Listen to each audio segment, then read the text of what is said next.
North American LCS because we are almost invariably guaranteed tiebreaker games at the end of the day. And if you're holding out for the 5-way tie, you're hoping that FlyQuest wins this one.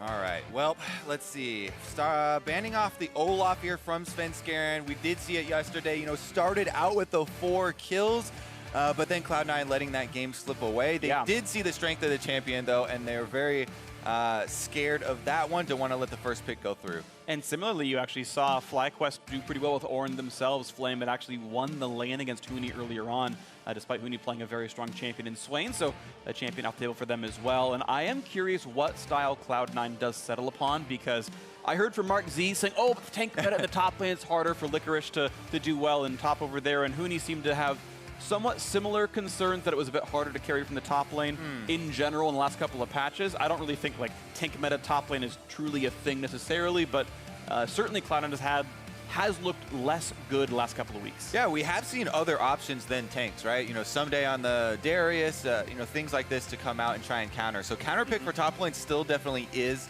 a very prominent thing here in the LCS, but as you ban out Olaf and you leave Skarner up, those are kind of the 1-2 combo of junglers right now. So Cloud9 will take their end of the deal and wait to see if it is a trap that's been laid here by FlyQuest, what they're going to get on the backswing of this champ select. It's going to be fun to see what these teams strategize. Of course, FlyQuest will not have a postseason to the spring split. They are guaranteed to end in either 8th or 9th place based on results today.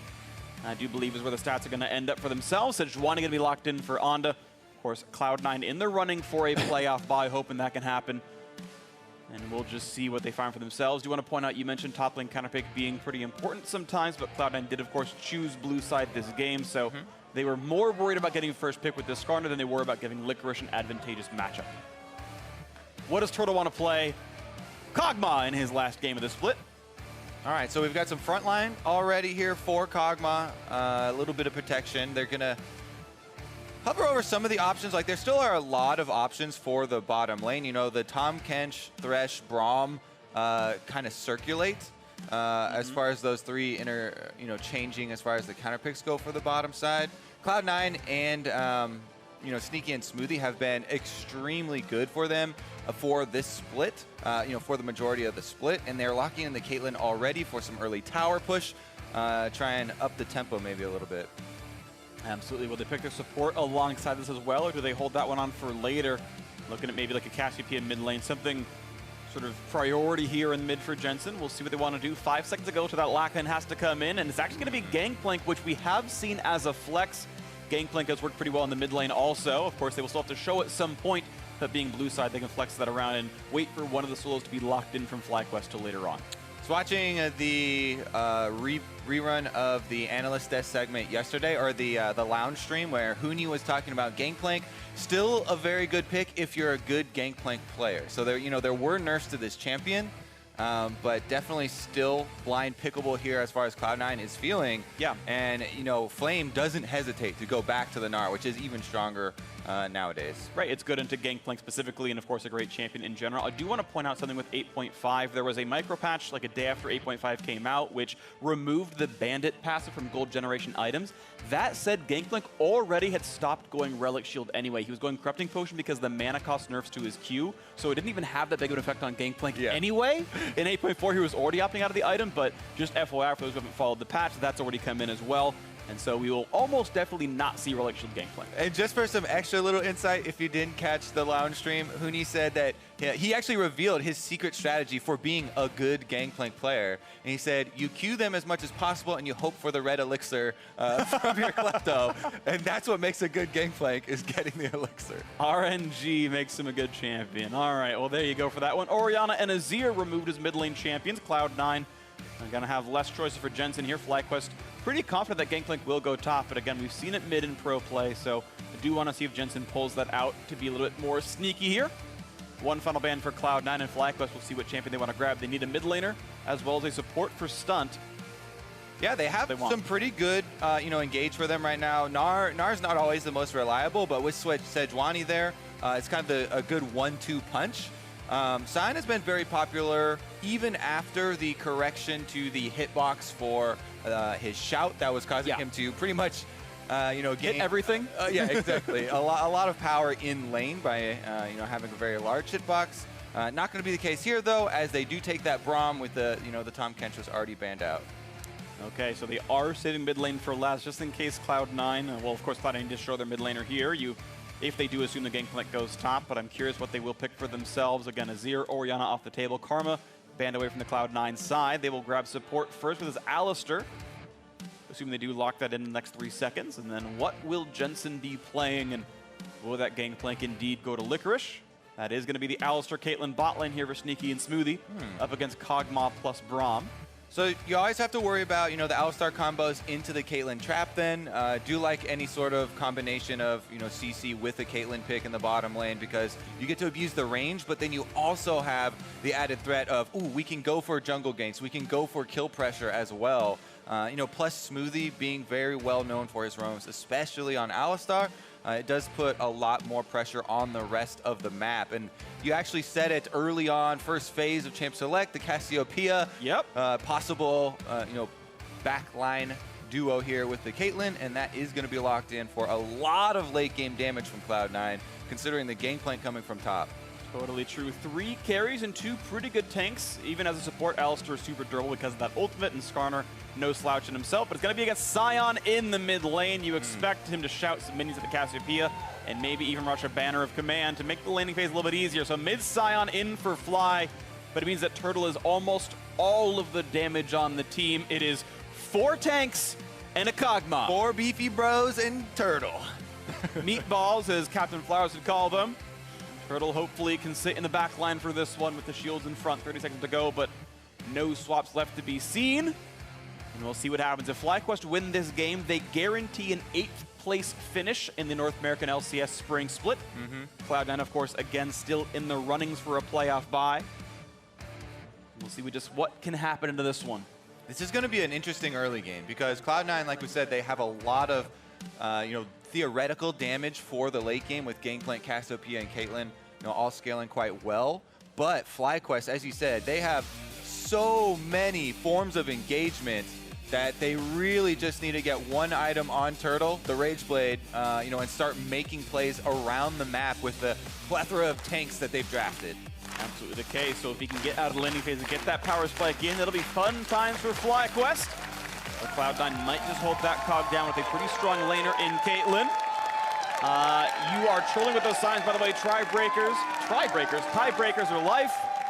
Tiebreakers are love, and we'll see just what's going to happen. Shout out to Franker Z, one of my favorite Twitch emotes. And we are into the game. Cloud9 versus FlyQuest. The last time these teams would do battle this split. Fly hoping to end it on a positive note. Cloud9 hoping to make it into the top 2 for the postseason. I'm going to bring back your tiebreaker if we have a 3-way tie. Yes. And that's what we'll end it with. Somehow I was right all along. And vroom, we've got the, I forget the name, the Hextech skin for Skarner over there. Battlecast Skarner. The most metal of all of them. Literally. Jeez. And they're dancing back and forth. Yeah, it's a good one because it's the only Skarner skin that has missiles and saws on it as well. That's true. Gonna see if they start off with the early Spire captures. Those are always very nice. Skarner has a very quick clear speed early on, and if you have these Spires in the river that we are hovering over now, then it makes it very easy to also grab Scuttle Crabs and try and use the early tempo that you can get with Skarner due to his very quick clear. A lot of the times we'll start on the Raptor side because you want to get your Raptor camp respawning very quickly. Yep. So whether you start on red or start on Raptors, kill at one of the first 2 camps so you can get back there as quickly as possible. Well, the D-board will spot a red buff start for Sven, but they won't be able to easily deduce whether he went Raptor second or not, but it's, of course, very likely for that champion. It would be weird not to do so. So red goes over with no problems, a very quick leash there. And I do believe that squad was mostly in Fog of War. However, there are still some pings from Cloud9 saying, hey, you know what, I think those guys started on that side. Yeah. And of course, they are right. So what you can do is you look at the top lane. Both of them showed instantly from the Fog of War, and both bottom lanes came delayed, also missing mana. And yes, you can still fake leash, use some mana on a camp that you're not leashing, or something and have your junglers start all by themselves on the other quadrant of the map, but that is fairly unlikely, especially since we have a Skarner versus Sejuani matchup, both trying to get some early clearing speeds going. Nice bit of damage on both sides there. Double health potion for Jensen, plus the Doran's Wing, whereas Corrupting for Fly is going to give him even more health and mana sustain, plus poke power. Jukes it, Jensen. Made possible by the recent correction. Most likely would have hit otherwise. Of course, still a pretty viable champion. Anda walking through a ward, but Sven already got that first one. Now a battle. Hits by the flail once, and Anda runs away. Look at that. Has the Spire, gets the Scuttle Crab very easily. Even chases him onto the next Spire here, and he's going to fight him in his own jungle. Looking for the duel. Stun comes in, but Fly is here first. Sven, cut up to his old habits on TSM, then 200 HP. Might have to flash the wall, getting really low, and Flash is late. A catastrophe for Sven. And now Anda just going to keep running. Does have Flash if he needs it. Will he be in danger? Done 100 HP, smites for health, and gets to walk right back out. Sven, brother, doing badly. Oh my goodness. That was definitely a desync between Sven and Jensen. It looked, last time we had seen, well, I mean, yeah, he'll eventually kite it around here, but he doesn't have another smite coming up, so he's going to have to knock it back again. Oh, no! Okay. Gotta give up. And we all saw that, and Cloud9 all saw that because they had a ward there. Yeah, they did. So they also know that he's been heavily delayed, so maybe Sven can try and make up some ground here, knowing that Anda wasted quite a long time on that red. Oh, and a ping on this Skarner, though. He was spotted, but he's going to get a Raptor steal, and he knows there's no problem. He knows Anda had to recall 5 HP, and this will be a steal. Yeah. This time around, though, the Sion again roaming first. Going to try and chase him off the little ones. Takes some damage for his troubles, though. Looks like most of the camp goes away regardless. I think one small Raptor still left up in that camp, but Sven making the best out of that situation. So if you look at the mid lane right now on the mini-map, Sion definitely has the push, actually. Fly here easily roams back up, so Svenskeren not really playing to the position of his mid laner, even though it is Cassiopeia, and early on does have a lot of threat.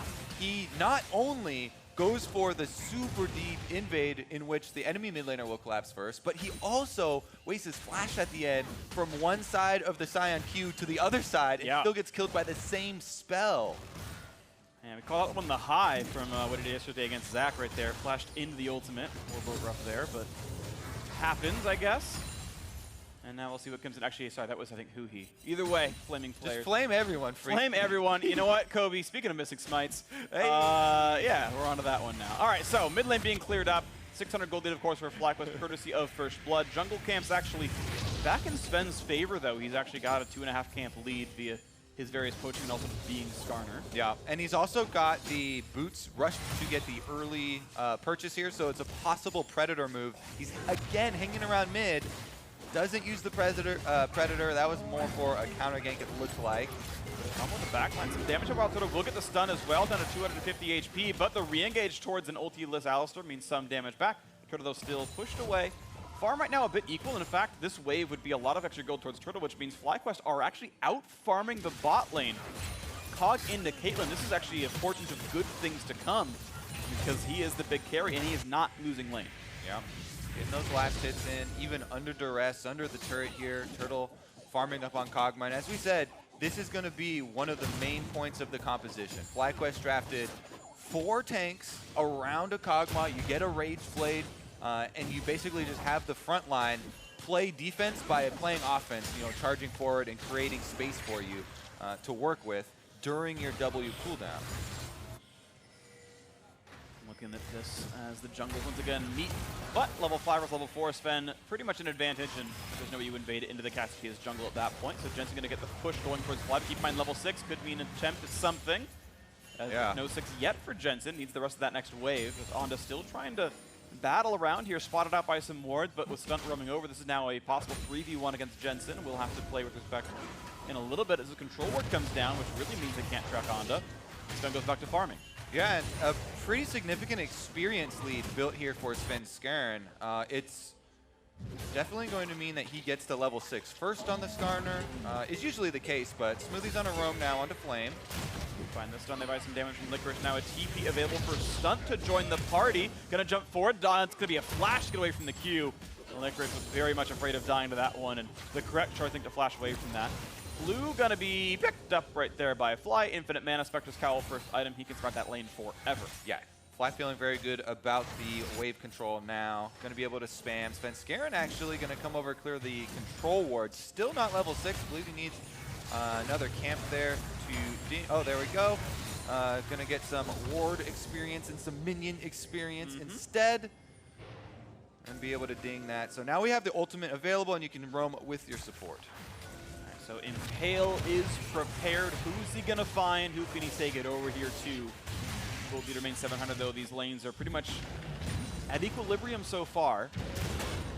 Nice ulti in for Flame. Some damage now onto Licorice, but shouldn't be in too much danger. Gets hit one more time though. Nice little bit of trading. Skill shots landing. Flame down in CS, but that is expected of the matchup. And I feel like the degree to which he's behind is reasonably good, honestly, for the Cloud9 side. I think he's pretty comfortable right now for Licorice, and he's back on a style of champion that was historically best for Cloud9 as well. Licorice, mostly a carry player on the top side in his purple split. Sven is angry, looking to ult somebody right now. Onda's playing the distance pretty well, though, on Sejuani. Able to hit him with the slow there. Sven's still able to clear out some of the wards, though, and push up to try and gain ground. No ult yet on Sejuani. I speak of that as Alma just now gets it off of the Krugs. And could be someone predicted by the Cloud9 side, but knowing that the Sedge is top side, maybe a gank can come through somewhere else. Let's see, yeah, right now Sven has not found himself anything extra special. Playoff scenarios update. Echo Fox, of course, Cloud9's biggest fans. If they want to guarantee that they're happy into the postseason, this would be because of three-way tiebreaker rules. 100 Thieves, even if they beat Fox, would not seed well enough into that sort of mini bracket. So across the board here, strong CS from the solo lanes of FlyQuest. Uh-oh, bottom lane Ignite is used. On the flash, oh, that was such a good flash out of Stunt. He would have almost definitely died to the Smoothie stun, and now he's summoned a heal used to get away from WildTurtle's auto attacks there. The heal, of course, still remaining strong from the FlyQuest side. So plus summoners actually for the FlyQuest squad. And this is definitely going to attract some jungler attention to the bottom side of the map. A lot of summoners blown, as you said, for the supports. And these are low health melee supports. Turtle actually taking matters into his own hands there. Goes for a W trade on Sneaky. Takes a net to the face though, and the trade goes pretty much equivalent to that point. But still, it's really good farm on the side. Look at this, +9 in the bot lane as Cog into Caitlyn. That is as much of a lane as you can expect from this kind of matchup, especially considering Stunt TP'd out of the lane. And still, they're up in farm. So beautiful by the FlyQuest squad in the bot lane. Yeah. Single carry is doing well. I mean, Smoothie also was walking out of the lane, roaming. Sure, so yes. You also spend some time there. And the junglers are you know, drawn to the summonerless bottom lane, but it might be a little too late. FlyQuest already pushed out the lane, and they're looking for the recall. Nice, right there. Lets him get back out of the map and hit the cannon wave, so harder for Sneaky to push in. But he does have the F-Sword, so shouldn't be too hard to do. Also have to start worrying about, you know, the global ultimate there. Licorice on Gangplank did already use the first one for wave clear, but he has it available soon. They're not even waiting for it. Big damage. It's a very much alone Braum. The kill comes through. Cloud9 there first on the board. Sneaky presses Q, and the easiest kill he's gotten all split long. And a nice play right there to find that desynced recall and get the gank off. Now Jensen's going to be stunned by Fly, a very durable Sion. Pushing him around, but keep in mind he's missing a support, so this is not the easiest fight to take on this side of the map. They're going for the turret right now, gets a headshot, and all the local gold goes over to Sneaky. And now the attempted re-engage towards Fly. Sedge around the corner, though. Can they find Jensen for a kill? Ult comes in, big damage there. Cleanse and flash away. Ult's going to find only one stun. And the body block there is for Sven, and now it can't be in for Fly. The damage coming back. They're trying to chase him out, but there's not quite enough there. The body block for Onda is good. Now the re-engage. Braum showing up with Stunt. Can he find the slow? Can he find the fight that they need? Smoothie's roaming up from the river, though. He's going to trap him. He's going to try as Fly takes more and more shots. He's out of mana as well. Jensen with the poison should have the shots coming in, but a flash of the wall keeps him safe. Now the re-engage towards Alistar. Sorry, towards Stunt on the Braum. Two more attacks will kill him as the damage will come through. No summoner heal keeps him safe. The rest of the team disengaged and gave it out, so no one even dies. Oh my goodness. FlyQuest get everyone out alive there. They are going to lose a lot of tempo, though, since they're pushed off the map due to the low health. So Svenskeren moves in for some counter jungling, does hit the smite. Jensen also pushing up to the turret, but my goodness, that was, you know, top lane Cloud9 teleport used as well, and that was during a teleport desync, so good job by FlyQuest to get everyone out alive. Interesting situations there, but is FlyQuest holding on pretty strong. Fact is, though, that Cloud9 got first turret out of the bot lane. The tax they did eventually pay for the Cog vs Caitlyn matchup. Rush. 1,000 gold lead for Cloud9. Rush down on this Drake. Sven is kind of around, but his smite is uncooled, and he cannot steal this one. And it is completely safe. A nice smite comes through well enough time by Onda. And that is grabbed up, however, and engaged now on Sejuani. Does have flash, gets over the wall. That's going to be no problem. All right, C9, they still have, the advantage in gold due to the turret on bottom side that they took with this Caitlyn lane. However, a lot of, sneaky plays here by FlyQuest, and a really good job to grab that Infernal Drake without losing anyone again. C9 will take the tempo on the backside, push in a little bit more of the small counter jungling here, rather than getting the big cries. Yeah, that's true. Drake definitely more important. I'll throw Drake for a flash every time. Now let's see as Fly gets himself a bit of damage, but just be that to tell him Rashi is so tanky, almost impossible to knock down, and starting a Sapphire Crystal. We'll see if that turns into Banner, if it turns into Adaptive, or not Adaptive, but Abyssal Mask. But here's that fight again, that turns into 0 kills. All right, so this is going to be a pretty good setup here. Onda waiting in the brush, and they were going to combo ults, but Jensen still had both summoners. The cleanse flash going to get him out, and then Cassiopeia damage on the exit is tremendous. Meanwhile, even though they have Stunt teleporting in, the Cloud9 bottom lane is still hasn't recalled. So Smoothie just walks up lane once again. Even though he doesn't have the summoner spell to get over to the map, just walks over, sneaky as well from the backside here. They get Stunt very low until Turtle moves up into range. They run away from it. Yeah, they thought he was dead. They thought he was just dead to rights, and they were leaving the kill for Sneaky. So left all the damage, but Turtle just moves up, gets him with the heal, and allows him to escape. Stand behind me now actually goes to WildTurtle's credit. Get behind me, Stunt. I got you, buddy. And it works out just fine. So trap line up here on top of a couple of wards. Cloud9 looking to siege now into the top lane. Dual lanes have matched. And with the static shift plus a BF sword, this feels like a better power spike at this moment for the Caitlyn. WildTurtle yet to finish Rage Blade should be at the back foot in this matchup. However, teammates can change things around as he walks up looking for some trades. And let's see if anyone does show. Now just kind of safety on both sides. They're not getting any turret damage at all. All right. So because there was that desync teleport play from the top laners, that means Flame and FlyQuest are going to have the teleport coming up first, on those solo laners that are now on the bottom side of the map. And they're the ones, with a lot of possibility to create plays here with, again, all of these tanks and all this hard engage. Speaking of which, he's found himself an engage on a Svenskeren. Plenty of damage here. Going to pull him backwards, looking for the Sej ulti, but can't hit that one. Or sorry, did it a little while ago. It's the Cassiopeia ult that stops them all down right there. So damage towards Fly. Out they go, no deaths. And not only do they use 2 of those big tank engagement abilities, but they also channeled and canceled that teleport. Used up that little advantage that they had where Flame was available. Now, in the bottom side, it's a Trinity Force Gangplank. He's level 11 now. Licorice is actually the one who's starting to, feel the turn of the game at this moment. He's the one who's got his ultimate ready. His teleport's going to come back very quickly here. Yep. So Cloud9, even though that little exchange around mid didn't look very big, that was a pretty big move in momentum. Cloud9 still feeling pretty good about this one. 1,200 gold lead for the team. Again, keeping that quest towards a top-end finish alive. Caitlyn has been able to push in the top lane a little bit. Has gotten a few chunks down on that turret, but still a lot of room to go.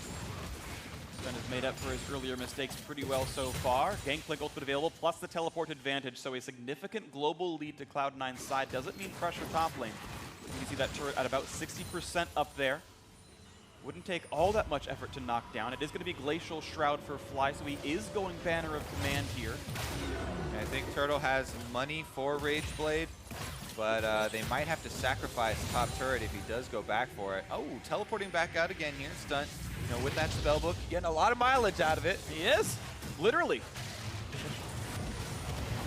Now an attempt towards the Rift. Turtle to fight now, breaking out in this jungle. Ulti comes across from the Gangplank, forcing the flash away from Fly. So now Sion not easily back into the fight. No ultimate yet either. Herald getting down lower and lower. 2,600 HP onto that one. Smite fight's going to be available. Who's going to grab this one? Nicely picked up by Onda. Smacks it in the backside, but now Flame taking a lot of damage. Sorry, I should call that Fly on the Sion. Goes down to Jensen. 2-1 in the game so far. The re-engage comes in. They're going to find a stun. Smoothie has to ult to get away from the Sion. Corpse reanimated. But the rest of the team going to run away. Sven's going to find that ultimate. The suppression is in. The stun's not going to land. Can they find Stunt? He jumps right back to the team. Smoothie flashes in. Can he find the headbutt? Only gets a little bit. He kills himself for it. Smoothie gets just drunk in as gold for FlyQuest. Yeah, you could see that one happening a few seconds ahead of time where he walks up to the Baron wall and you're like, I don't know about this one. My body's telling me yes, Kobe. But my F key is telling me also yes. Yes, it was. Sadly, the gold goes over, and with the fact that WildTurtle was grabbed also, the credit going to WildTurtle for the pickup, that is a team fight win for FlyQuest. They got the better objective. Now on to finding a duel with Sneaky, gonna find the stun there. Red buff on means a permaslow, but he does hit a trap, buying himself a few more seconds. The jump's gonna be on a much longer cooldown, courtesy of the nerf summoner he'll use as well. So kind of kite, and Anda's out of mana, but here comes WildTurtle. He's got a flash get away from the Q, and was nearly in range. That was a potential flash auto for Turtle to get the kill, but didn't go for it. And that is a disengage, Sneaky burning one summoner onto the same. Yeah, Sneaky fights his way out of that one. Let's take another look at this fight, though. So there's the Gangplank ultimate, kind of easily disengaged by FlyQuest, so they decide to go for it. But again, then the teleports are still not matched up. They know that they don't have the possibility of matching a teleport coming in here, whereas Cloud9 have Licorice very ready to pull the trigger. So that's kind of why they also back off, even around the Sion passive there that does pop up. Svenskeren gonna go for the re-engage here, and onto missing that Sejuani ult means he gets to pull him back a little bit further. Then Smoothie goes over with 400 life, and his teammates were just a bit too far behind to capitalize on the split second that he would be able to get his knockup down. And part of it was when he flashed, he was actually in fog of war. He wasn't quite in the brush. We have a target for a headbutt in the first second there, and just dropped too quickly. Smart, of course, by FlyQuest to kill him in time. Well played there. Ocean Drake now theirs as well. These neutral objectives actually stacking up for them. The turrets are equal. That said, Cloud9 should get a good chance at this top turret, depending on how well Fly can stop Sneaky. Looks like that's going to be a no. And Sneaky with his second straight solo turret gold here, plus 1,000 gold to his pockets total from turret kills so far. Yep. FlyQuest do continue to stack up Drake buffs here, but remember, there is going to be a lot of damage scaling on the side of Cloud9 because of the champions that they've picked here. And FlyQuest, they're going to want to be using a lot of these ultimates to create some plays for themselves. There are outer turrets still to take. It looks like on the bottom side, Flame is going to claim this secondary one. Nicely done. So that's definitely some useful gold, and they've gotten to the breakpoint here. Turtle, not only does he have the Rage Blade, but he also has a QSS that he could use for either, Cassiopeia ultimate, Skarner flashing on him. It's kind of the time for them to make moves now, if you look at all the power spikes coming together for FlyQuest. Yeah, it feels like the right time for it. They're still going to be able to tank up Cassiopeia, not a big problem there. Jensen getting pretty close to Leandri's Torment, though, which will be a nice power spike and tank killing.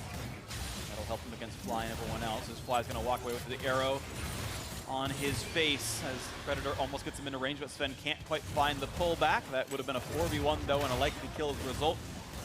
Sven not dealing damage, wants to keep the Predator move speed on, but still does not quite find his target. Turret getting lower and lower, though. Infinity Edge done for Caitlyn. 2-item spike. 2 offensive items, actually. Keeps the damage profile close to what Turtle has. A pretty early QSS tax as a result of the team composition. Licorice now forced to run away from Flame. Not a big problem there. Yeah, Sneaky has definitely been playing this game extremely well. The Cloud9 carries there from the back line are kind of what's really threatening FlyQuest right now. A lot of pings coming down, though, as FlyQuest start to make a move up into the river towards the Baron, grab some vision. Big stun in the front line, a chain of CC. They almost get the kill, the suppression. That will be the kill on a stunt. One of the 4 tanks is dead, and a TP in for the flank. Licorice is here, and WildTurtle's been cut off. Slowed down, flash over the wall. He will die inside the red buff pit. Licorice getting his first kill of the game. Red to be handed over. If they hit that one right, they get it. And this could be Baron. Cloud9 have a Cassiopeia. They've just killed off the bottom lane of FlyQuest, and they're not actually going to start it up, just going to pressure instead. But man, Cloud9 with the teleport, Licorice coming in, making it look easy. Absolutely the case. Beautiful stuff there. They pile drove the squishiest tank on the team and found the 5v4 afterwards. Baron not being hit just yet. If they want it a little bit later, instead it's going to be wave clear for now, shoving the top wave in, and looks like they'll play for vision instead. Jensen going to clear out this wave as best he can. Licorice just resets back to bottom lane. Going to continue farming on this Gangplank, and he's went for the second item, Steric's Gauge here. Makes your Trinity Force proc do more damage. It really makes this a very, very threatening mid game here from the Gangplank, and he's also having quite a good game. Let's take another look. This is why we talk about so many deaths being in the fight over vision, over wards here. The Braum walks up to the brush just to place it. C9 don't hesitate. Smoothie and Svenskeren instantly in. They kill off the Braum. Then Licorice teleports the trap turtle here. Not hesitating to flash to take out the Kog'Maw. And with that, Cloud9 taking control of a lot of this game. Even though FlyQuest still sitting on these Drakes, Infernal Drake in a highly tank team doesn't really scale that well because it just increases flat attack damages and ability power. Plus Kog'Maw builds a lot of attack speed. So yeah, how much do you care about 9 AD on Braum and Sion? Basically not at all, I'm going to go ahead and say is the prognosis there. So you're absolutely right, Kobe. I agree with you. Maybe some rough stuff onto this one. Mid turret going to be dropping pretty soon. Of course, aggro is on, but Rubbish should knock it down. Another kill comes through. The ulti comes across, but doesn't find Sneaky. So Sion cut alone, stunned once again. But watch out, there's a threat. Gnar comes in the back line, and they're just going to shut down Sneaky. He's gone, and Fly actually lives. So a 5v4 this time for FlyQuest side. But a nice shot comes out from Licorice's pistol. Will be shut down the same. But a trade of kills. FlyQuest doing a lot better than that one. 2-1 is the trade. Yeah, you could tell it hinges on can the tank squad get too Sneaky. They're able to find him even with the flashes and heals blown there. Taking out the core of the Cloud9 composition here. They also got Licorice in a 2-for-1, and they'd like to get an objective afterwards because they really need to start getting some more of the global gold coming in here. So sieging up on mid, but even pings around Baron now. Taking try for that one. Sneaky just now respawns. Licorice is TP-less and ultimate-less, so he cannot join this fight, but Fly can. His TP is available. So a 5 versus 4. He's teleporting in. This is going to be a hard fight for Cloud9 to win. Can they push FlyQuest off the Baron? Fly's going to walk right back out of the aggro.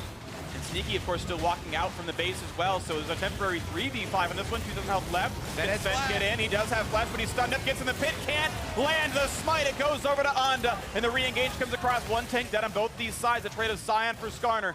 How about Cloud9's re-engage? Do they find anything? Looks like no. The recall is going to be safely through for FlyQuest and a clean Baron pickup. I think it's a really smart decision from FlyQuest to take that gambit there. They had the option of, oh, we can push the mid turret, try and get some more gold after these kills, or break open this game and actually get some pushing power. Here's another look at how they actually got to Sneaky. Now, Fly barely was able to get that Sion ultimate around, and he forces the flash, allowing Flame to then follow Flash up onto Sneaky, get the Gnar ultimate, and you can tell everything used to take out that Caitlyn. Once he's down, then everyone just dogpiling here onto Licorice. They finish up the second kill, even though Fly does go down. And with that small margin that FlyQuest were given, now they've got a huge reward in this Baron buff, and they have to make this one really count, for some big gains. And that gain is going to be Ocean Drake number 2 first off, but still 2.5 minutes to play with for the Baron buff. I will correct myself, it was not ending up being a banner of command picked up for Fly. The Glacial turned into a Frozen Heart to deny the auto attackers from doing quite as much damage. So team fight stats instead for them. Banner meta has clearly left us after the first week. The teams are not quite as keen on it. It did get nerfed, by the way, in 8.5 banner, plus Baron is not quite as strong as before. Yeah. Also, I feel like against Caitlyn, it loses a little value for me. She has a pretty good range. Yeah. So I kind of like it because right now there's an arms race. It's between the tanks and the DPS. Cloud9 are the DPS. FlyQuest have all the tanks. So getting that attack speed reduction is going to go a long way in allowing them to continue with that strategy, getting to the back line, taking down Sneaky as well as Jensen. Let's see what they can do with this Baron, though. They've split up all 3 lanes. They're trying to get the minions pushing, getting the map in their favor here before threatening a collapse. Up the river comes Flame. In from both of them. Gnar on the one side, a nice stun found the back line. They did hit Sneaky. He's been chain CC'd, and Turtle gets the kill yet again. Now Onda pushed away by Cassiopeia. The damage cannot kill him, though, as the Skarner falls as well. 5 versus 3, the chase is in, but finally Cloud9 able to kite away. FlyQuest, though, yet again find themselves a good fight. A couple of kills and now control of mid. Yep, really well played to attack Sneaky again. No summoners on the Caitlyn. They're able to find him. Really good ultimate from Onda. He's the one who starts it out. Threads the needle there. Nails him with that Glacial Prison, and that is going to be some good pushing from FlyQuest with the Baron. Getting some much needed gold. Looking at a 6-12 record to end the split. FlyQuest, a tumultuous roster on this team. They couldn't even play with Fly the first couple of weeks, and even then we saw players come in and out. This is the starting 5 that they finally ended upon.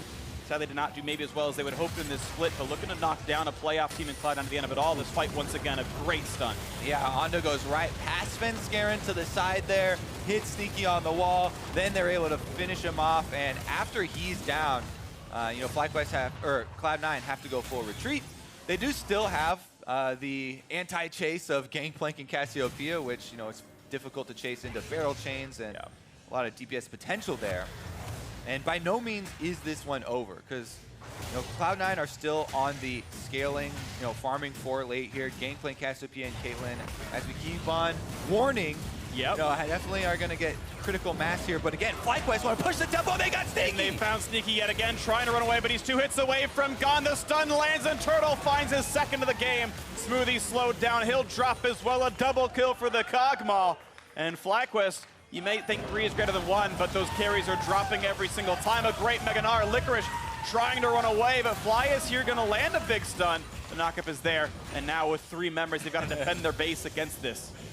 All right, well, FlyQuest are loving the tank meta, quote unquote. Okay, there goes the cleanse.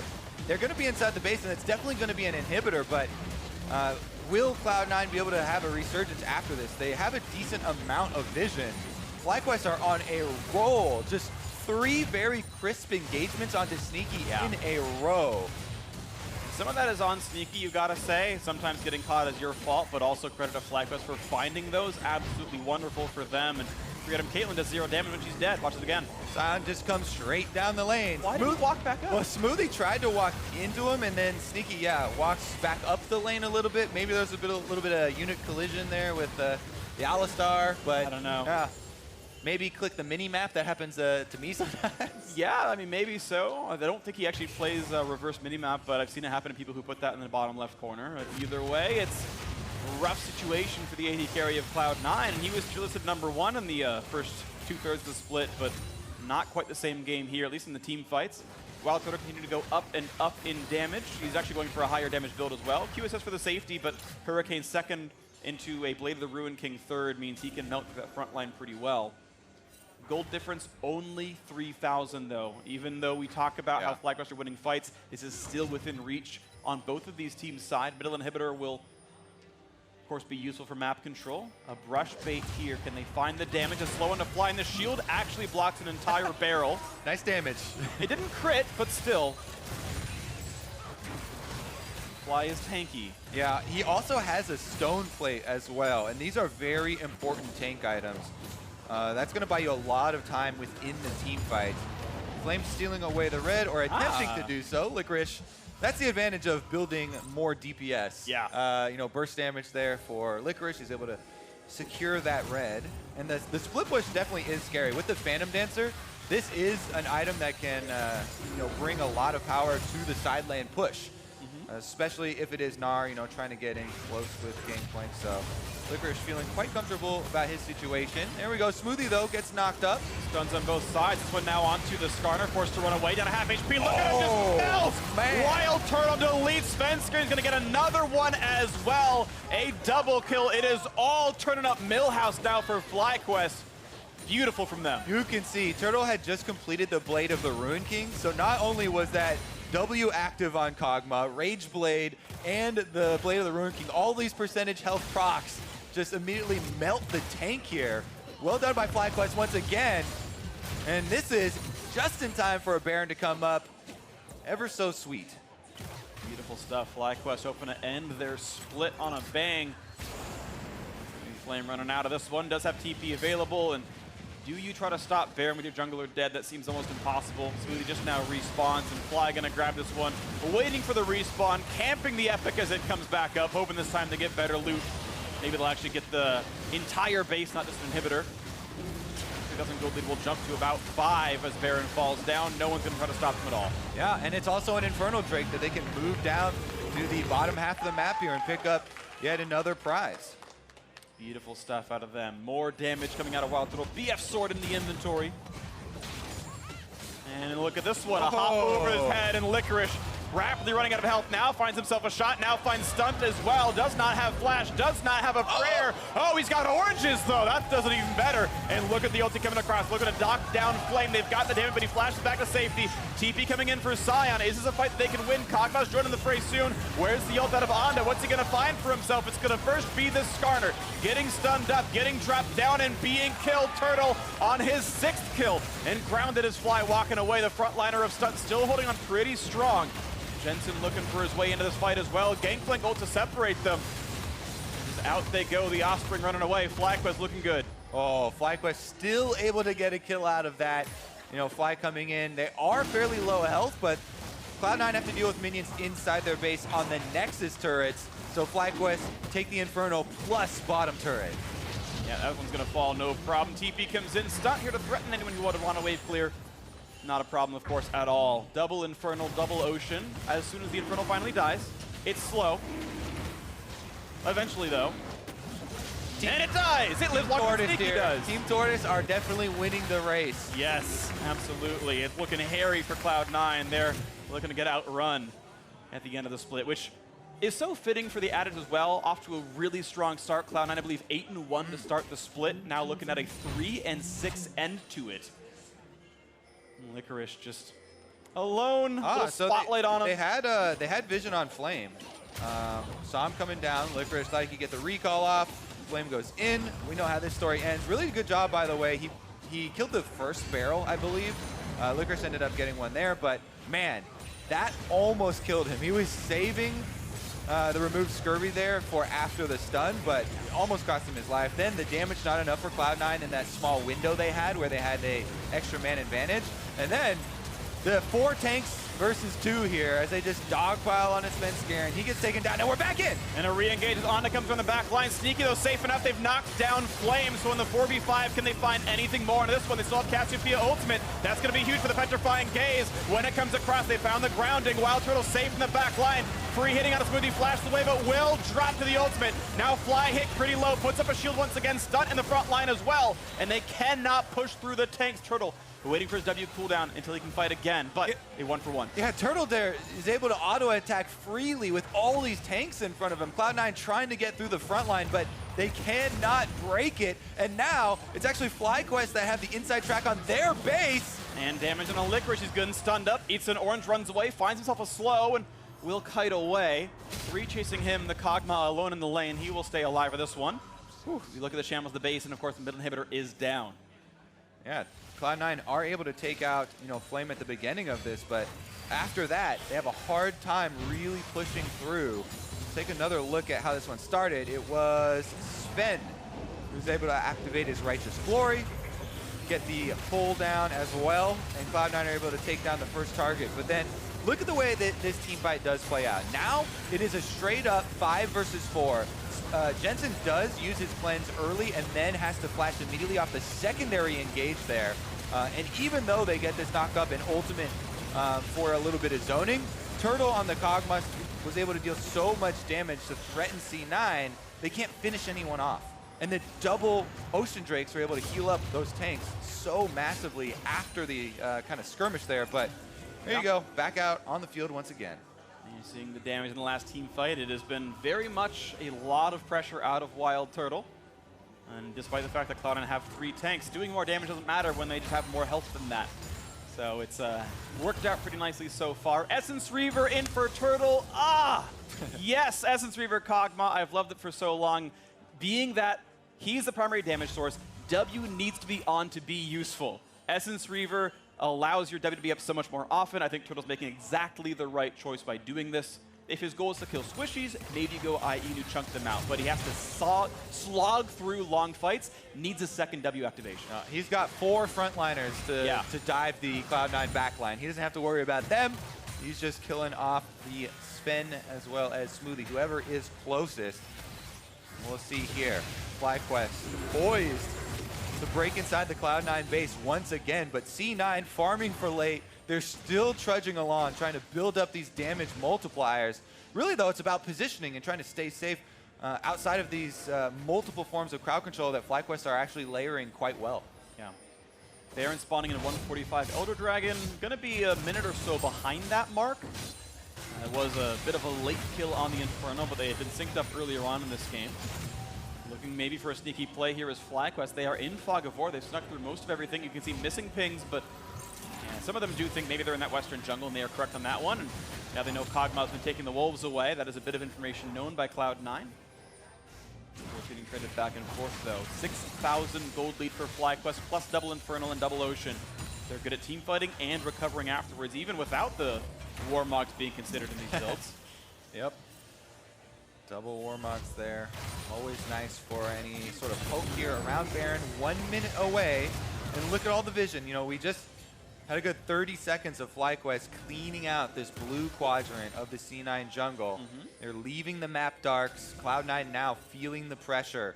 Baron coming up 52 seconds, and they don't have vision to work with. So now we've got 4 QSS on the FlyQuest team. It's only Sion missing, and he can turn unstoppable to immune that ability anyway. Infinity Edge done for Licorice. Lord Dominic's done for Sneaky. A better team fighter than last we saw that champion. Looking at Fly, a little bit of damage in the front line. Sven's got to be careful though. Damage coming through. A big knockup out of Stunt. And a giant slam comes in. Skarner flashing away, staying alive. Now look at the front line as Fly comes in, gets pulled across, but he's just so damn tanky. But they find a giant stun out of Cassiopeia. Smoothie's still going to be first to fall. They trade with Fly. A 4v4 in the base. A huge Mega Gnar comes across. They found almost everybody. Look at the kills come through. Jensen alone and sad as his team is dead. And FlyQuest looking to rush through the mid lane. That should be the game. Yeah, Flame just trying to stop the recall here of Jensen as Turtle and Stunt run up to finish the game. Nexus turrets in their sights. They're gonna get it. There's no one to stop them. Jensen can't do it all. Honda gonna face check a turret to make sure it all happens. FlyQuest gonna end their spring split 6-12. A carry out of WildTurtle, an 8th place finish, and a win over a playoff team to set their sails. We'll see them in the summer split. We'll see them again in a couple of months, but this is the end for FlyQuest, a 6-12 end, and a smile on WildTurtle's face. Yeah, feels great for Turtle there. Got a lot of DPS uptime on the Kog'Maw, and really, really nice engagements from this FlyQuest front line. They found Sneaky over and over in the mid game to get them that gold. They were able to time the next one with Baron as well and keep up the pressure. It also keeps up the dream of the 5-way tie for 2nd place. Step 1 is complete, which I feel like is fun to see for everyone. So some smiles and relief, and I am then curious what FlyQuest will be doing in their off season. They've got a couple of months until they come back in, I want to say June for the summer split. And with their starting 5 a bit more solidified, and a win over Cloud9 at the end of it all, and some close games as well towards the end, maybe they can start that run once again, and we'll see as they attempt to trek towards Worlds. That's almost every team's goal. Wait till the summer split, make that run towards Worlds, represent North America, make them proud. Yeah. Rookie talent on this team. Onda had a pretty good game. WildTurtle, the veteran of all veterans in North America, basically. He really did. And again, I really want to highlight the front line. When you're playing composition like this, I definitely prefer the Kog'Maw compositions, you know, that go with the very offensive use of crowd control to create space for the Kog'Maw, rather than, you know, the Lulu versions where you're just speeding him up and letting him go wild. Yep. So it's much, you know, more fun for me to see these hard engagements. And it worked really well. So congrats to FlyQuest for their final win of the split. But now to hear more about that win, let's throw it down to our State Farm analyst desk. Thank you very much, Phreak. FlyQuest ending their season on a high note, taking down Cloud9. Going to make things very interesting and also guarantees us at least one tiebreaker by the end of the day. Of course, there's still a lot to unfold here, and we will get to the foldy sheets in just a moment. But first, we want to break down this game, figure out how it was that FlyQuest knocked C9 down yet again here, late in the split. It's basically a giant protect the Cog comp on the side of FlyQuest, and C9 have a bunch of late game scaling so they can burn down these tanks that they've built on the side of FlyQuest, and things start pretty good for them, looks like, off that bat invade. Things were a little sloppy for C9, but then it actually felt to me like they should have taken control of the game. They were up about 1,000 or 2,000 gold. They had a Cassiopeia, a Gangplank, and a Caitlyn, which all three should actually be pretty good against tanks in the late game, as there is that giant meat wall on C9. You got the Leandre's Cassiopeia coming through. You got the Gangplank barrels, but then just a few little missed executions there as Smoothie flashed over to kind of instantly die, and then FlyQuest had the Baron control, and they kept killing Sneaky, which was the biggest thing of preventing C9 for being able to break the tank line. Yeah, I mean, Jen and I were watching this game thinking it was pretty much all over at 20-something minutes when C9 was sieging turrets, because you have, like you said, the GP is also great into Kog'Maw. He has a difficult time running into barrels. Right. The GP goes right on top of this immobile carry. You get a ton of damage down in team fights. And yet, for some reason, they lose all the objective control. There were 4 dragons that ended up going over to the FlyQuest. They got both Barons, and even though they had a tough time closing this game out because C9 still have a strong comp, they mostly played it right and never got onto Turtle. There was never any real threat on Turtle. And it felt like Fly learned how to play Sion as the match progressed. Yeah. Like, his first few ultimates were real bad, but then he had a bunch of really good ones later on. And then when they were just kind of frontline versus frontline, the fact that Svenskeren was always just kind of blowing up, there was no real frontline on C9 when the gold was kind of close, and Sneaky and Jensen just weren't really able to free hit the same way WildTurtle was, and that was the difference. Big stun by Flame there to get Sneaky after the ultimate, even with that, what's it called, QSS. And look at that, like, it wasn't even like WildTurtle was doing the protected Cog damage. I expected to see more damage there. Well, I mean, that's Gnar did a lot of damage as well as Sion. Like, yeah, I mean, there's more tanks on the side of FlyQuest, so you can understand why there's more damage done by C9, but it's just the importance of focusing down a single target. A lot of the time, either Smoothie or Svenskeren would die at the start of the fights, which then means Caitlyn and Cassio have to kite back and have a hard time dealing their damage as well, despite the fact that the numbers look great. Yeah, Jack, you already mentioned it, though. A lot of, where C9 started to fall behind, or rather hand back their lead, was as a result of Sneaky in particular getting picked off. Exactly, and he needs to be able to stay safe on Caitlyn. Here you see Flame getting to him, and then Onda is able to weave that ultimate through. But then this is the one where there's a really nice Onda ultimate, and Flame is flanking at the same time, so like, whether this is on Smoothie or Svenskeren or Sneaky, doesn't matter. This one you need to block, the Sion ultimate. Yeah, or dodge, or E, or use your heal for move speed to not get hit, because you can't get hit by max range Sion ultimates as an AD carry. But that kind of allowed FlyQuest to get the pressure and pick up objectives. Yeah, and so, but then my question is, where does this come from? Especially with a player like Sneaky. I mean, this is a veteran player, been in the league longer than most guys who take to the stage in this day and age, and yet he's the one getting caught out. You would have thought Licorice, maybe be the guy. Yeah. And this is why it's so concerning, the fact that they're 3-6 in their last 9 games. 3-6. That's the same as FlyQuest. Everyone on the team has been making mistakes in the back half of the split. All right, well, they got to shape up as they move towards playoffs. We're going to toss it down to Avli, though, who's standing by with Flame to hear about their victory.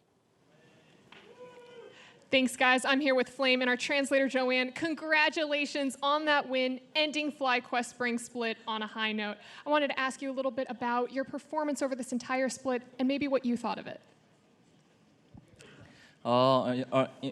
At the first, I'm very glad from win in last week. We are already done in playoff, but I really wanted a win this week, and we tried hard. We tried our best, and we won. It's very happy. I'm very happy now.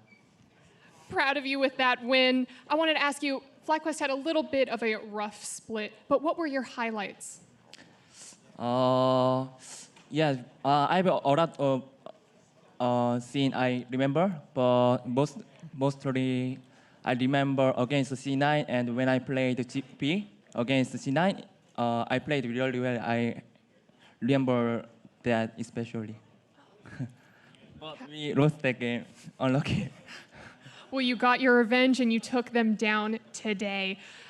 Looking towards the off-season, you guys aren't going to playoffs. So what are you planning on doing with your off-season?